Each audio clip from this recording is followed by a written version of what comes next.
Assalamu Walaikum. In this video, how to categorize cells in Google Sheets. Let's begin. See this column name, marks and category. Select category cells and type to this formula. Already copied to this formula. You can use this formula. Note here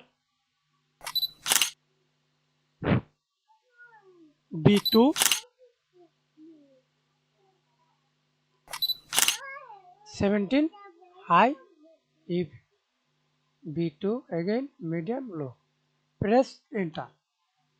Autofill. Thanks for watching video. Please subscribe to my channel, like, comment, share.